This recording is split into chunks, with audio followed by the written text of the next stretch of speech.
Hi everyone, and welcome to today's follow-up question and answer webinar session to the very popular driver interactions with mobile phones. We were inundated with questions at our last webinar, so this follow-up session will answer all those questions asked. Today's presenters are Professor Mike Regan and Mitch Cunningham, who gave us the webinar, and asking the questions is Jerome Carslake from the NRSPP program. Let's kick things off, Jerome. Thank you, Kathy. So the first question is going to Mitch. Are there any studies that shows the difference in the risk and crash rates when comparing handheld mobile calls and hands-free mobile calls? Thanks, Mitch. Thanks, Jerome, and thanks everyone for tuning in for this follow-up Q&A. So in regards to this question, it wasn't only until recently that a naturalistic driving study, so a real-world driving study, looked at the potential differences in crash risk between handheld phones and hands-free conversations. They found that generally there was no increase in crash risk despite what sort of medium you were having a conversation through, whether it be handheld or hands-free. And actually sometimes it was associated with a decrease in crash risk. So having conversations on handheld phones and hands-free phones both reduced the risk of having a crash compared to just driving. And a naturalistic driving study a couple of years back compared handheld conversations to conversations through portable hands-free, so using a Bluetooth device similar to the one I'm wearing now, or an integrated hands-free device, so talking through into the car pretty much. And they found that despite the medium, these conversations weren't associated with any increase in crash risk. The things that were associated with increased crash risk were the visual manual tasks that you can do with your phone, such as text messaging or dialing. So to sum up and to answer the question, together the study suggests that conversations, despite whether handheld or hands-free or Bluetooth, do not increase crash risk, according to the statistics.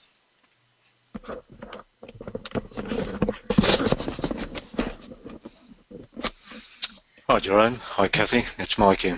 Excellent, Mike. Welcome. So our next question. Thank you very much. Mobile phones are only a small part of driver distraction, say 8 to 10%. Yet there is no general offence relating to driving while distracted in any state. Why not?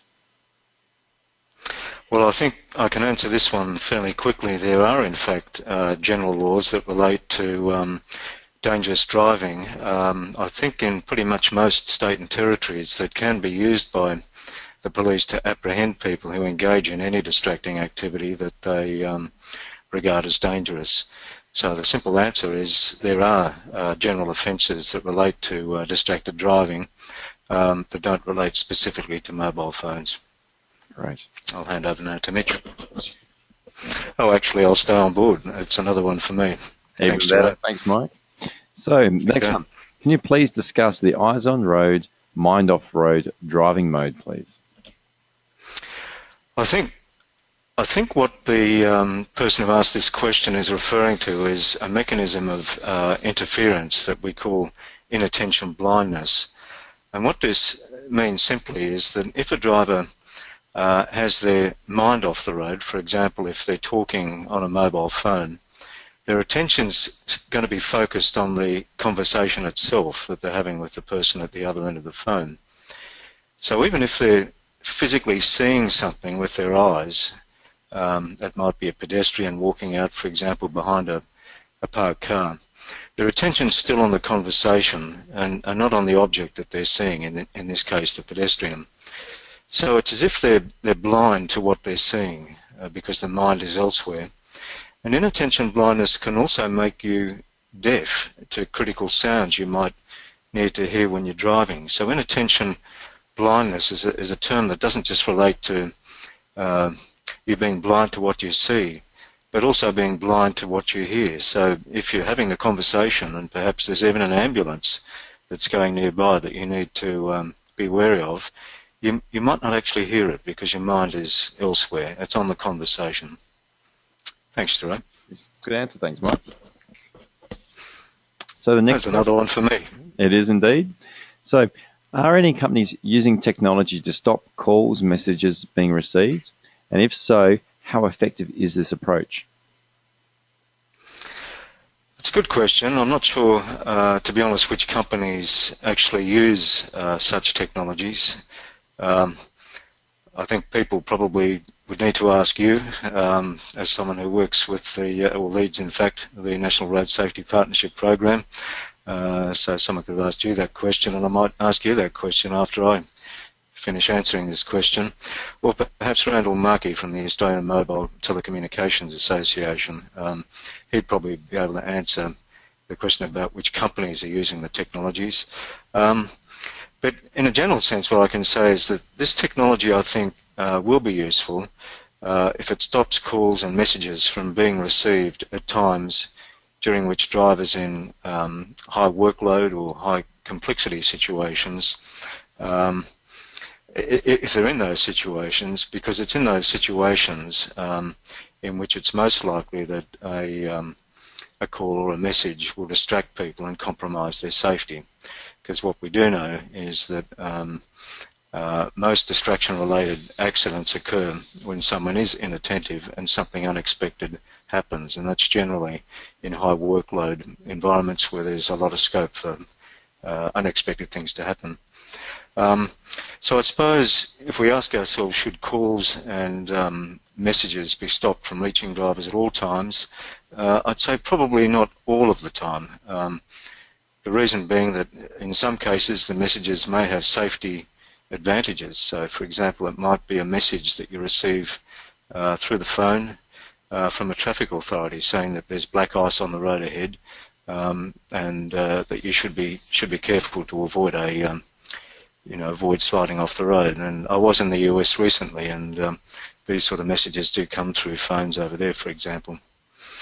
So I think the shorter answer is that the technology will be useful, I think, but only if it really is preventing you from receiving messages at times when you shouldn't be and when you could be most distracted. Thanks, Gerard. No, and just building on that, I know there is some technology, apps, there's a range of things. But some of the big problems people have is does it actually do what people say it's going to do?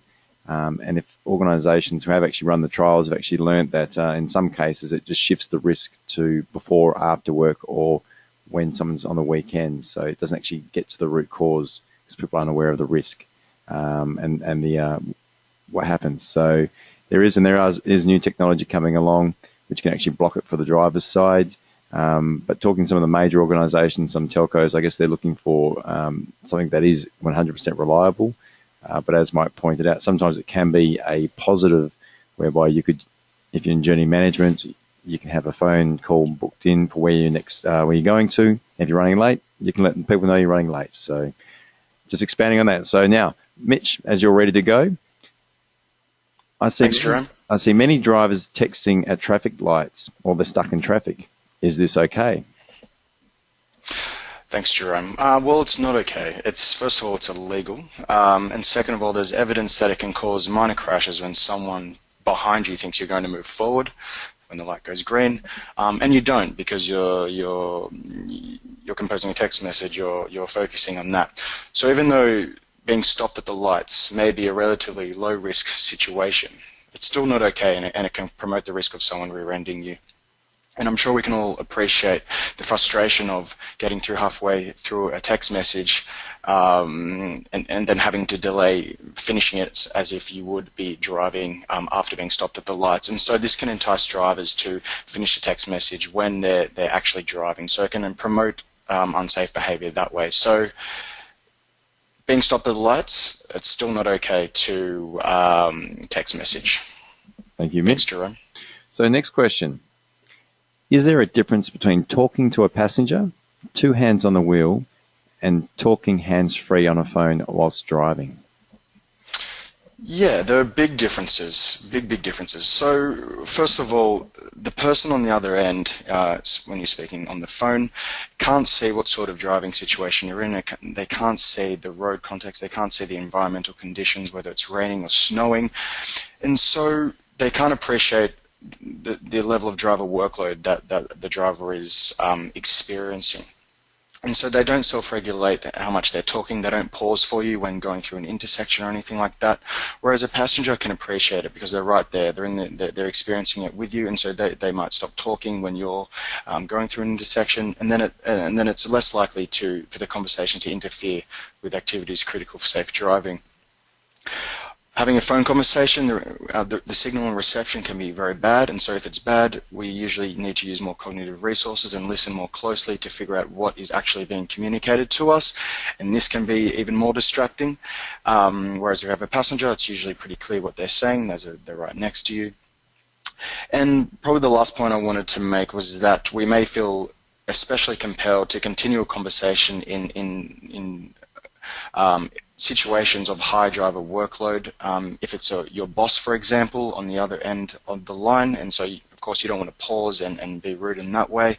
So there's different factors. So a conversation isn't just a conversation. There's a lot of different other factors that can moderate the level of distraction a conversation can have on the driver. So there is a difference between the two, definitely. Thanks, Jerome. No worries, Mitch. Right, our next question, that's going to Mike. Hi, Jerome. Hi, Jerome. Hi, Mike. So is the use of Bluetooth technology legal? Yes, in fact it is legal if it allows you to operate a mobile phone hands-free. That's quite clear. For example, by using controls on your steering wheel. But it needs, having said that, and even though it's legal, it's very important that you have a Bluetooth connection that's well designed from an ergonomic perspective, or it could end up compromising your safety. And a good example of that is, for example, the last car I had happened to be a French car. I really quite like Renaults.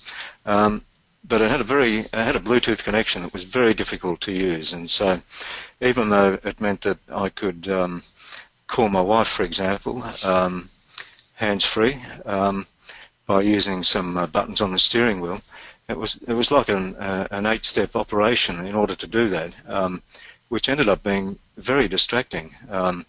And it meant that not only did I have to press buttons on the steering wheel, but I had to look at quite a bit of visual information that was put up on the car display to which the phone was connected. And so if I just used my iPhone and just pressed the button and said, "Siri, please call my wife," it would have been a one-step process using my voice, which would have been far less distracting. So I think this is a bit of an issue, that on the one hand we have these technologies that are legal to use, but if not well designed, could be more distracting than actually handling the phone, which is illegal. Thank you, Mike. So what's we got you there? Can I navigate with my phone whilst driving? Yeah, that's an easy one. You can navigate using your phone while you're driving, using Google Maps, for example, because it's defined in the Australian road rules, which are the laws that govern use of mobile phones and other things. It's defined as a driver's aid in the distraction legislation.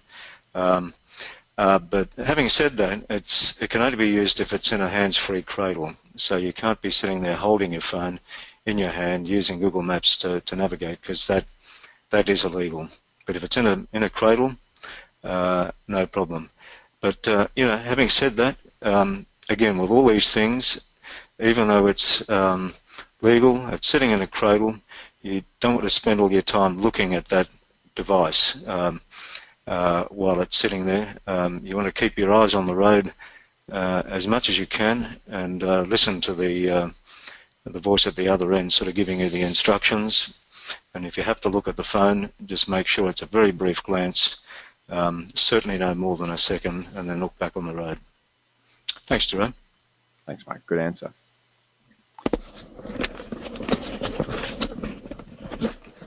Hi, Jerome.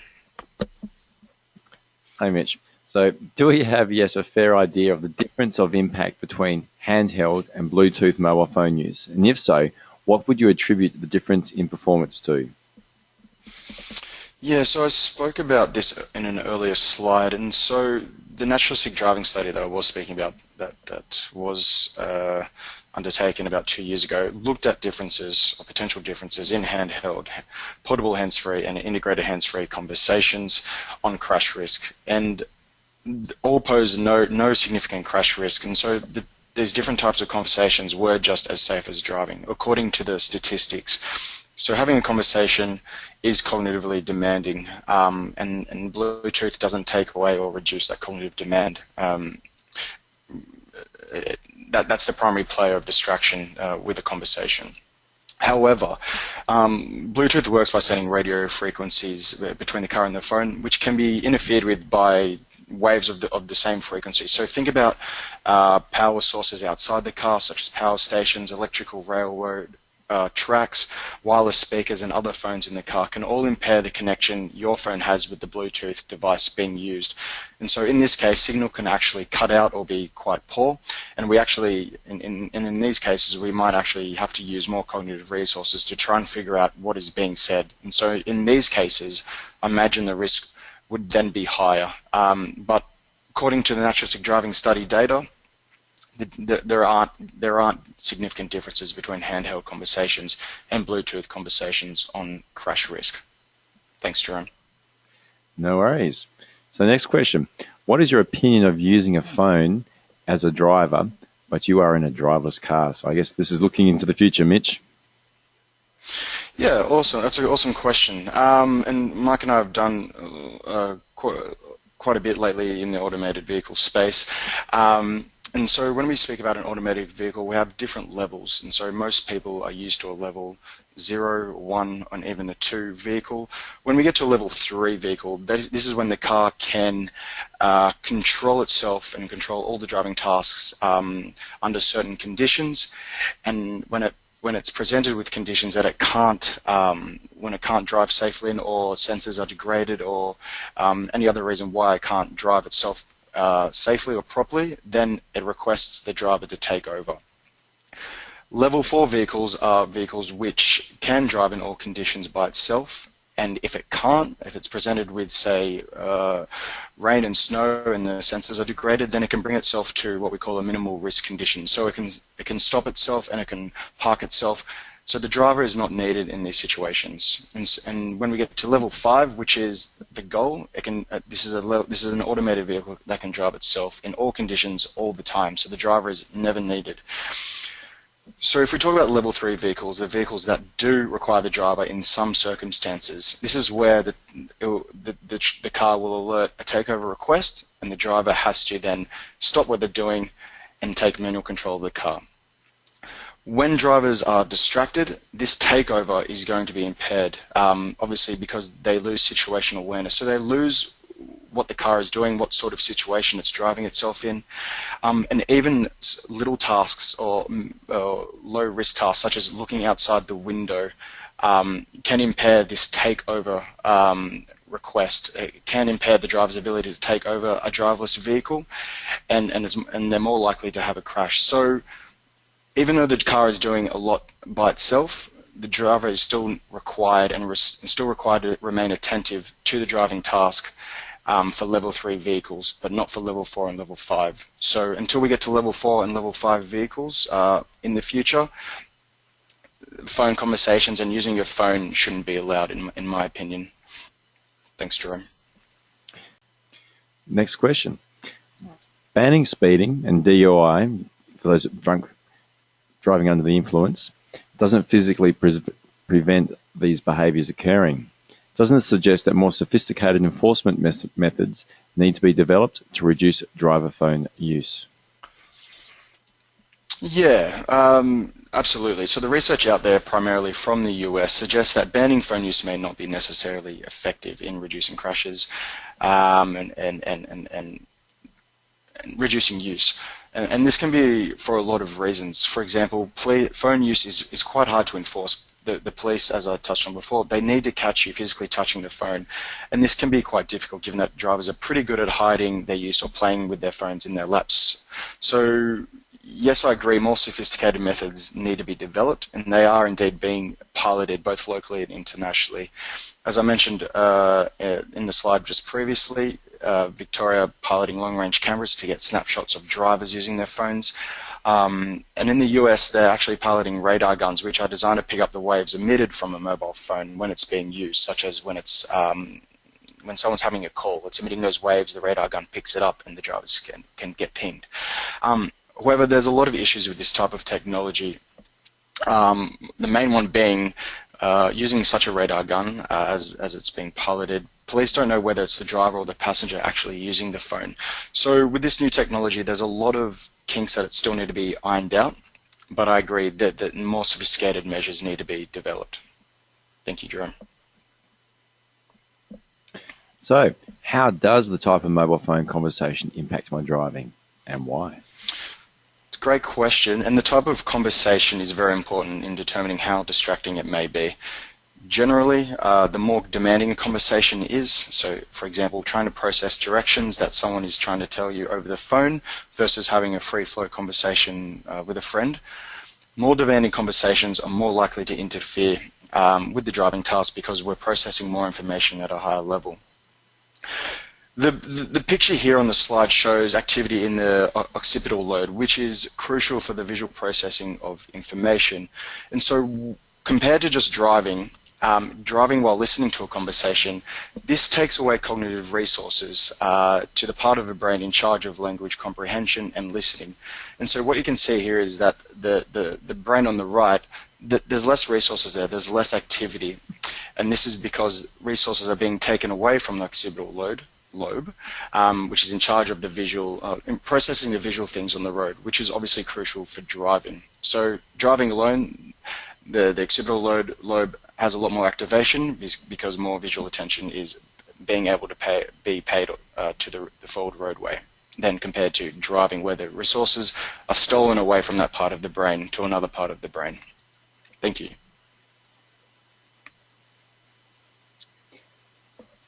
So, Mike. Hi, Jerome. I'm back. I'll give Mitch a bit of a breather. He's done a good job. So, why do dot points for managing the problem for the driver condone hands-free usage when driving, when we've just heard there is just as much a distraction as handheld? FYI, my workplace policy completely bans the use of mobile phone in any form when driving. Well, I think my answer to that, Jerome, is that I agree that hands-free phone use is not risk-free. There's certainly enough data to come to that conclusion, and Mitch has gone through some of that data during the previous webinar. If though you don't touch the phone, you still look at it if it's hands-free. For example, if it's a navigation system, and I touched on that before. So you can have a phone that's hands-free and sitting in a cradle, and of course you don't touch it, but for something like a sat-nav system, if you're using Google Maps, you still look at it, and it takes your mind off the road if you're using a phone to talk, for example. So since it's legal to use the phone hands-free, and because so many people we know use phones when driving, and I talked about that, I think, during the last webinar, it's important to give people practical advice on how to maximise their safety if they choose to use the phone hands-free, which they can do legally. So that's basically the answer to the question, that it is legal to use these things hands-free. Lots of people use them. It is still risky, and so we do need to give people some practical advice on how to manage the degree of distraction that they experience. Thanks, Jerome.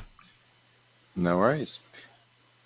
So, when driving, images are largely processed by the subconscious brain. If looking ahead, subconscious will alert the driver to a risk. Can you comment?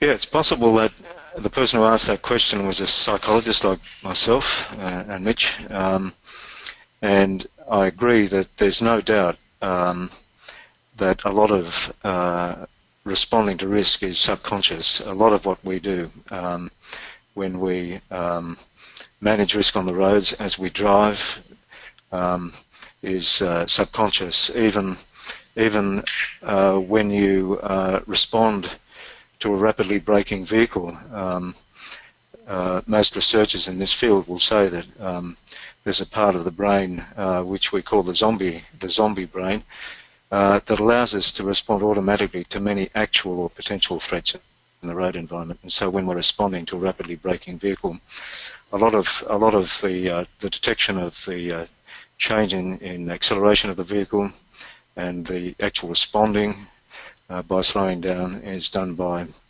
let's call it the zombie brain. Now, the issue with distraction, though, is that it will interfere with the ability of the zombie brain to respond automatically. So if we're using conscious attention to focus on other activities, even though these other activities may normally be executed automatically, they can be interfered with by other activities that divert our attention away from activities critical for safe driving, like responding to a rapidly braking vehicle. So the short answer to the question is yes, a lot of what we do and the way we respond when we drive cars is automatic, but if our attention is diverted through distraction, some of these mechanisms may not be able to function automatically and save our lives. So it's a problem. Excellent. So is it preferable for me to use a phone call to stay awake when driving? It's a pretty loaded question, this one. My personal opinion, and I think this would be supported by the literature on the topic, and certainly in the fatigue area, is that it's better to take a short nap, a power nap, which is more likely to refresh you than to force yourself to stay awake for as long as you can by using a phone. The phone might stop you from falling asleep, and there is some evidence in the distraction literature that certainly being distracted by a phone and talking to someone at the other end can help you to keep awake. And hence that can reduce your risk of having a fatigue-related crash. But you'll still be in a state of distraction, in this case a state of cognitive distraction. And we know that when people are cognitively distracted, which means their mind is off the road, that they're going to be far less likely, for example, to be able to detect things, to see things, because of this inattention blindness mechanism that I talked about before. We also know that when people are cognitively distracted or internally distracted, when they're talking on a phone, that they're less likely to be able to see and respond to things in the periphery of their visual field. So it's sort of like they become a bit tunnel visioned. So if things are coming out of the sides of the road, then they're less likely to see them. So it's a little bit of a two-edged sword, this one.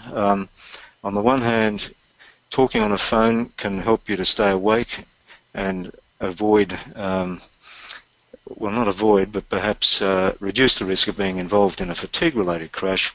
But on the other hand, you're still at an increased risk of having a distraction-related crash.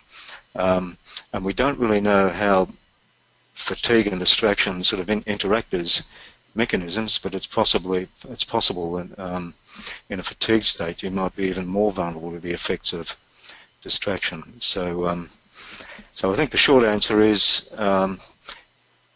use the phone if you need to stay awake, but the best thing would be to have a bit of a power nap, so that you don't have to continue to be in a distracted state while using the phone to keep you awake. Excellent. And the last question for you, Mike, before we go to Mitch, is simulated studies generally unhelpful because the situation is unrealistic and demands placed on drivers take away the decision making. Can you comment? Again, I think the person who asked this question may have been an experimental psychologist, I'm not sure, but I can make a few points in relation to this question. The first one is that while simulators may seem unrealistic, and it depends on the level of realism of them, there are some very realistic simulators out there. We happen to co-own one with Curtin University in Western Australia, which would be the most advanced in Australia, I think. And this is one that has a complete car sitting inside it. It moves around. It has what we call 6 degrees of freedom, so it will move around like an aeroplane in all sorts of directions. That's a sophisticated one, and then you can have far less sophisticated ones. Simulators are excellent for what we call controlled experiments. So typically, when you're trying to measure the effects of distraction, you'll get someone to drive in a situation along a road when they're not using a mobile phone, and then you'll have either the same group of people or a completely different group drive along that same road with the same things going on, and the only thing that's different is that you distract them. So that, for example, you get them to make a phone call and chat on the phone. Those controlled experiments are good in being able, in a very controlled way, to determine whether or not distraction degrades driving performance, and that's why we use simulators to do those sorts of experiments. Because out in the real world, you can't do those sorts of experiments.